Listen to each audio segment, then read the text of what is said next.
Hi everyone. तो naughty web के episode 5 को शुरू करते हैं। एपिसोड 5 की स्टार्टिंग वहीं से होती है जहाँ पे एपिसोड 4 ख़त्म हुआ था, यानी कि जहाँ पे हिया और डियाओ जो है रो रहे होते हैं। तो हिया डियाओ से कहता है कि Diao thank you so much, अब मैं ठीक फील कर रहा हूँ। तो डियाओ उससे कहता है कि हिया मैं यहीं हूँ, मैं हमेशा तुम्हारे साथ हूँ, मैं तुम्हें छोड़ के कहीं नहीं जा रहा, मैं तुम्हें हमेशा प्रोटेक्ट करूँगा। चाहे तुम्हें कोई भी चीज़ बॉदर कर रही हो, क्या तुम मुझे उसका हिस्सा बना सकते हो? अगर तुम उसे हैंडल नहीं कर पा रहे हो तो तुम्हारे लिए वो चीज़ मैं कर दूँगा। हिया उससे कहता है तुम बेस्ट हो डियाओ। डियाओ कहता है मैं नहीं, तुम बेस्ट हो। हिया डियाओ से कहता है कि तुम्हें ऐसा लग रहा है कि मैं बहुत ज़्यादा स्ट्रांग हूँ क्योंकि मैं तुम्हें प्रोटेक्ट करता हूँ, लेकिन ऐसा नहीं है, मुझ में भी बहुत ज़्यादा कमियाँ हैं। तो डियाओ उससे कहता है कि कोई इंसान परफेक्ट नहीं होता, और वैसे भी तुम्हें अपने आप को ज़्यादा फोर्स करने की ज़रूरत नहीं है, तुम जैसे हो वैसे रहो, और तुम्हें मुझे प्रोटेक्ट करने की भी ज़रूरत नहीं है। अब मैं कोई 7 साल का बच्चा नहीं रहा, मैं बड़ा हो चुका हूँ। हिया कहता है कि इन कुछ सालों में मैंने तुम्हें बहुत ज़्यादा तकलीफ़ दी है क्या? तो डिया उससे कहता है कि नहीं, तुमने मुझे कोई तकलीफ़ नहीं दी है। हालाँकि वो टाइम मेरे लिए भी अच्छा नहीं था, लेकिन तुमने जो है अपने पूरी कोशिश लगा के मुझे प्रोटेक्ट किया है। उसके बाद डियाओ जो है उसके चेहरे पे एक निशान देखते हुए कहता है कि तुम्हें चोट लगी है। हिया कहता है कोई बात नहीं, वो ठीक हो जाएगी, लेकिन डियाओ जो है उसकी बात नहीं सुनता और उसके लिए जो है मेडिसिन लाने के लिए उठ जाता है। तभी उसके पैर में जो है काँच का टुकड़ा लग जाता है, जिससे उसके पैर से खून आने लगता है। ये देख के हिया जो है वो पैनिक होने लगता है और सीधा डियाओ को जो है अपने कंधे पे उठा के चेयर पे लाके बिठा देता है और फिर जो है उसके पैर की मलहम पट्टी करने लगता है। डिया भी हिया से कहता है कि तुम रहने दो, मैं कर लूँगा, लेकिन हिया उसकी बात नहीं मानता और उसे मलहम पट्टी करने लगता है। उसके बाद वो उससे पूछता है क्या तुम्हें दर्द हो रहा है? तो डिया कहता है कि नहीं, अब दर्द नहीं हो रहा है। हिया उससे कहता है कि मैं तुम्हें तकलीफ़ होते हुए नहीं देख सकता और मैं ही खुद तुम्हें तकलीफ़ देते रहता हूँ। उसके बाद डिया जो है उसके चोट के बारे में पूछता है, तो हिया बताता है कि उसे अब दर्द नहीं हो रहा है, लेकिन डिया जो है उसके फेस पे जो है वो बैंडेज लगाना लगता है। डिया हिया से कहता है कि तुम बहुत ज़्यादा कूल बनने की कोशिश कर रहे हो ना? तो हिया उससे कहता है कि तुम किस बारे में बात कर रहे हो? तो डिया उसे कहता है कि मैं सिर्फ चोट के बारे में बात नहीं कर रहा, मैं हमारे बारे में बात कर रहा हूँ। तो हिया उससे कहता है कि हम इस बारे में बात कर चुके हैं ना, मैं आज तक तुम्हारे लिए जो कुछ भी करते आ रहा हूँ, वो इसीलिए नहीं क्योंकि मैं करना चाहता हूँ, इसीलिए क्योंकि वो तुम हो। डिया कहता है क्या सिर्फ मैं हूँ इसीलिए? तो हिया कहता है कि हाँ, सिर्फ तुम्हारे लिए। तो डिया उससे पूछता है कि दोबारा मुझे पूछो शादी के बारे में। हिया उससे कहता है मेरी याददाश्त नहीं आई तो भी चलेगा। तो डिया कहता है कि हाँ, चाहे कुछ भी हो जाए, मेरी फैमिली कुछ भी कहे, लेकिन तुम मुझसे शादी के लिए पूछो और मैं तुम्हें जवाब दूंगा। तो हिया उसकी बात मानते हुए डिया को शादी के लिए प्रपोज करता है और डिया जो है उसको हाँ कह देता है। उसके बाद वो दोनों जो है किस करने लगते हैं। फिर सीन शिफ्ट होता है, हमें नेक्स्ट डे का दिखाया जाता है जहाँ पे डियाओ जो है वो नोंग को ढूंढ रहा होता है। उसे नोंग मिल जाता है, वो नोंग से कहता है कि देखो मैं आ गया, मैं तुम्हें उठा लेता हूँ। उसके बाद उसके पीछे पीछे जो वो हिया आ जाता है। हिया डियाओ को आवाज़ देता है और उसके क्लोज जाके जैसे ही उसे किस करने वाला होता है, डियाओ जो है वो नोंग को आगे कर देता है। तो हिया जो है नोंग को किस कर लेता है और वो गुस्सा करने लगता है और बड़े आँख वाला कुत्ता बोलता है।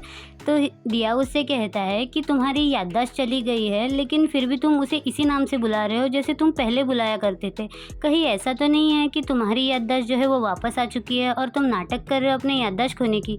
तो इस बात पे हिया जो है वो थोड़ा सा घबरा जाता है और उसे कहता है कि भला मैं ऐसे क्यों करूँगा याददाश्त जाने का नाटक?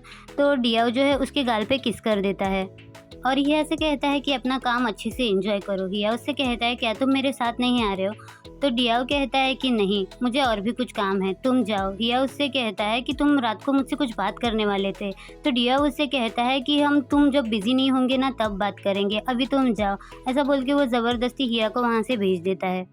हमें फ्लैशबैक का सीन दिखाया जाता है जहाँ पे रात को डियाओ जो है हिया से पूछ रहा होता है कि कोई ऐसी चीज़ें हैं जो तुम मुझसे छुपा रहे हो, जो मुझे पता नहीं है तुम्हारे बारे में, मेरे बारे में, हमारी फैमिली के बारे में। तो हिया उससे कहता है कि तुम ये सारी बातें अब क्यों पूछ रहे हो? तो डियाओ कहता है कि मैं बस जानना चाहता हूँ, जब तुम्हारी याददाश्त गई तो तुम मुझे याद कर रहे थे जब मैं 7 साल का था, यानी कि हम बचपन से साथ में हैं, तो मुझे बस इस बारे में जानना है। हिया उससे कहता है अगर तुम्हें कोई चीज़ें परेशान कर रही है तो तुम मुझे इस बारे में बताओ, तो मैं तुम्हें सारे जवाब दूंगा। डिया उससे कहता है कि मुझे तुम पे भरोसा है, अब बहुत लेट हो चुका है, हमें सो जाना चाहिए। हिया डियाओ की बात पे अग्री करते हुए उससे कहता है कि रात को अगर तुम्हें कोई बुरे सपने आए तो तुम मुझे हक करके सो सकते हो। तो डियाओ उससे कहता है कि तुम भी। तो हिया जो है उसके क्लोज आके उसे किस करने लगता है। डियाओ उससे कहता है कि बहुत ज़्यादा लेट हो चुका है, अबे हमें सो जाना चाहिए। ऐसा बोल के वो बेड पे चला जाता है। हिया उससे कहता है कि तुम अभी भी नॉटी और ज़िद्दी हो। तुम में चोट लग गई है फिर भी तुम्हारी नॉटीनेस जाती नहीं है। डिया उससे कहता है कि मैं सिर्फ ज़िद्दी हूँ और उन दोनों की मस्ती चलती रहती है। फ्लैशबैक खत्म होता है, हमें डिया को उसी बारे में सोचते हुए दिखाया जाता है। फिर सीन शिफ्ट होता है, हमें नेक्स्ट डे का ऑफिस का दिखाया जाता है, जहाँ पे हिया ने सेक्रेटरी किम को बता दिया होता है कि वो शादी करने वाला है। इस बात से सेक्रेटरी किम बहुत ज़्यादा खुश हो जाती है और नाचने लगती है। तो वो दोनों जो है उसको देख के बहुत ज़्यादा सरप्राइज़ हो जाते हैं। किम कहती है कि तुम दोनों तो मेरे हस्बैंड की तरह बिल्कुल भी फ़नी नहीं हो। उसके बाद वो कहती है कि तुम सच में कह रहे हो ना? तो हिया कहता है कि मैं कभी जोक नहीं मारता। तो हिया जो है वो ऑन से कहता है कि ये शादी की सारी तैयारी तुम लोगों को करनी है, 3 वीक्स में हो जाएगा ना? तो ऑन कहता है कि हाँ, हो जाएगा। तो किम कहती है कि मुझे थोड़ा-सा प्रॉब्लम होगा सर। तो हिया कहता है कि हाँ, तुम्हारा बच्चा छोटा है ना, इस वजह से। तो किम कहती है कि हाँ, वो बहुत छोटा है और मेरे हस्बैंड को भी टाइम नहीं मिलता। तो शादी की सारी ज़िम्मेदारी जो है वो हिया ऑन पे डाल देता है। ऑन कहता है कि मैं खुश हूँ सर, मैं ये सब कर लूँगा। हिया कहता है कि तुम्हें पता है ना कि हम अभी भी किसी पे बहुत ज़्यादा भरोसा नहीं कर सकते। तो ऑन इस बात पे एग्री कर देता है। हिया कहता है मेरे लिए डियाओ की सेफ्टी सबसे ज़्यादा ज़रूरी है। तो ऑन उस बात पे एग्री करता है। फिर हिया और किम जो है वहाँ से चले जाते हैं। यहाँ पे हम देख सकते हैं कि ऑन जो है वो किसी को कॉल करके हिया के वेडिंग के बारे में जो है उस पर्सन को बता देता है कि 3 वीक्स में जो है हिया डियाओ से शादी करने वाला है। फिर सीन शिफ्ट होता है, हमें डियाओ को दिखाया जाता है जो कि उसी बारे में सोच रहा होता है कि हिया उससे कहीं कुछ छुपा तो नहीं रहा उसके और उसकी फैमिली के बारे में। और इस बात को कंफर्म करने के लिए वो जो है अपने डैड को कॉल कर देता है।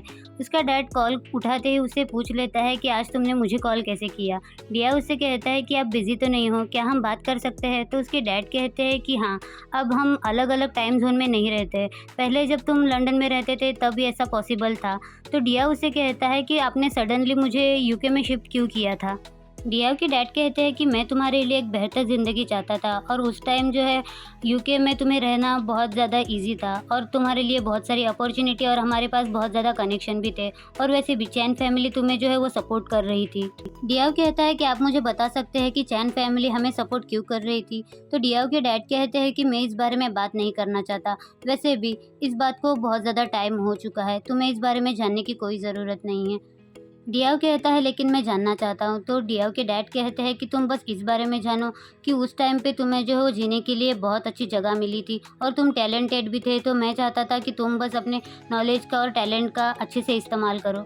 डियाव कहता है कि ऐसी ही बात है तो मैं आपको बिजनेस में मदद क्यों नहीं कर सकता? तो डियाव के डैड कहते हैं क्योंकि मैं तुम्हें परेशान नहीं करना चाहता, वैसे भी तुम वहाँ पे अपनी अच्छी ज़िंदगी जी रहे हो, तुम वहीं रह के हमारी मदद कर सकते हो और ये सारी बातें तुम क्यों कर रहे हो? क्या तुमने ई के साथ झगड़ा किया है? तुम्हारी एंगेजमेंट हो चुकी है उसके साथ। डियो के डैड उससे कहते हैं कि तुम्हारे भाई टेम ने मुझसे कहा था कि तुम मुझे बिजनेस में हेल्प नहीं करना चाहते। तो ये बात सुन के डियो शॉक हो जाता है और कहता है कि मैंने तो उसे ऐसा कभी नहीं कहा। तभी वहाँ पे उसके अंकल आ जाते हैं। तो डियो के डैड कहते हैं कि डियो, तुम्हारे अंकल यहाँ पे आए हैं, उन्हें मुझसे कुछ बात करनी है, तो हम बाद में बात करते हैं। वो उसे ऐसा बताते हुए उसे आई लव यू बोल के फ़ोन कट कर देते हैं। डियाव इसी बारे में सोचने लगता है। तो अंकल जो है डियाव के डैड से कहते हैं कि तुम डियाव से बात कर रहे थे, किस बारे में तुम्हारी बात चल रही थी? तो डैड उसको बताते हैं कि कुछ नहीं, बस पुरानी बातें हैं। तो अंकल उससे कहते हैं कि तुम इस बात को सीक्रेट क्यों रख रहे हो, तुम डियाव को सब कुछ सच क्यों नहीं बता देते? तो अंकल बोलते हैं कि हमने मिस्टर मैकॉन से जो है इस बारे में एग्रीमेंट किया था कि हम इस बारे में कभी बात नहीं करेंगे।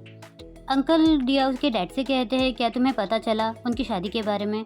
तो डैड कहते हैं किसकी शादी के बारे में? तो अंकल उसे बता देते हैं कि कोंडिया और ई जो है वो शादी करने वाले हैं। तो डियाव के डैड सोचने लगते हैं तभी वो मुझे कॉल करके इतना वियर्ड बिहेव कर रहा था, शायद वो शाय फील कर रहा होगा मुझे इस बारे में बताने के लिए। तो अंकल कहते हैं क्या तुम उसे दोबारा से कॉल करके पूछना चाहोगे? तो डैड कहते हैं कि नहीं, हम हमारे बारे में बात कर लेते हैं। और वो जो है उसको रेसिंग पेपर दे देते हैं और उससे कहते हैं कि क्या हम इसे सस्पेंड कर सकते हैं, फ़िलहाल मेरे पास पैसा नहीं है। तो अंकल कहते हैं तो हम इसे एक्सटेंड कब करेंगे? तो डियाव के डैड कहते हैं शायद ई और डियाव की शादी के बाद। तो अंकल कहते हैं कि इसके बाद भी कोई गारंटी नहीं है कि हमें ई के फैमिली से कोई पैसे की मदद मिल जाए। डियाव के डैड कहते हैं कि ऐसा कुछ नहीं है, हमें पैसे मिल जाएँगे। तो अंकल कहते हैं कि हाँ, मिस्टर मकॉन जो है वो डियाओ से बहुत ज़्यादा प्यार करते हैं। तो डियाओ के डैड कहते हैं कि हमें एक नया एग्रीमेंट बनाना पड़ेगा उनकी शादी के बाद। हम जो है उनसे डाउरी की माँग करेंगे और जो है लैंड डियाओ के नाम पे तो वो हम अपने नाम पे कर लेंगे और हम जो है हमारी रीच दोबारा से वापस ले लेंगे। तो अंकल कहते हैं तुम्हें सब कुछ मिल जाए उसके बाद तुम मेरे बारे में भूल मत जाना। तो डियाओ के डैड कहते हैं कि नहीं, तुम मेरे साथ पहले से हो तो मैं इस बात को नहीं भूलूँगा। फिर सीन शिफ्ट होता है, हमें डियाओ को दिखाया जाता है जो कि सारी चीज़ों को कैलकुलेट कर रहा होता है कि 7 साल का वो होने के बाद टाइगर वाला इंसिडेंट, उसके नाइटमेयर और अभी-अभी जो उसके डैड ने कहा कि तुम ई से शादी करके ही हमारी बहुत ज़्यादा मदद कर रहे हो। इन सारी बातों का कनेक्शन जो है डियाओ लगा रहा होता है, तभी वहाँ पे हिया आ जाता है। हिया जो कि फ़ोन पे बात करते हुए आ रहा होता है, तो डिया उसके पास जाके उससे आवाज़ देता है। हिया उसे इशारा करता है कि थोड़ी देर में बात करते हैं, लेकिन डिया जो है उसे बैकहक कर लेता है। तो हिया जो है सामने वाले पर्सन को कहता है कि मैं तुमसे बाद में बात करता हूँ और वो डिया से पूछने लगता है कि क्या हुआ? कुछ हुआ है क्या? मुझे बताओ। डिया जो कि बहुत ज़्यादा रो रहा होता है, तो हिया उससे कहता है कि तुम मेरी तरफ देख के मुझसे बात करना चाहोगे क्या? और वो जो है उसको अपनी तरफ टर्न कर लेता है। डिया उससे कहता है कि मुझे नहीं पता कि क्या हो गया है, मुझे समझ में नहीं आ रहा है कि मैं क्या करूँ? हिया उससे कहता है कि क्या हो गया है तुम्हें? बताओ मुझे। डिया कहता है कि मैं जानना चाहता हूँ कुछ। हिया उससे कहता है कि तुम क्या जानना चाहते हो? तो डिया उसे बताता है कि मैंने अपने डैड से कॉल करके सब कुछ जानने की कोशिश की। मुझे सब कुछ ठीक करना है, लेकिन मुझे नहीं समझ में आ रहा है कि मैं क्या करूँ। मेरे डैड ने मुझसे कहा कि वो मुझसे प्यार करते हैं। मैं उनकी बात पे भरोसा करना चाहता हूँ, लेकिन अगर वो मुझसे प्यार करते तो ऐसा नहीं होता। मुझे लग रहा है कि वो जो है मेरा यूज़ करके तुम्हारे और तुम्हारे डैड का फ़ायदा उठाने की कोशिश कर रहे हैं। इस बात पे हिया जो है वो कुछ बोल नहीं पाता और बस डिया को कंसोल करने की कोशिश करता है।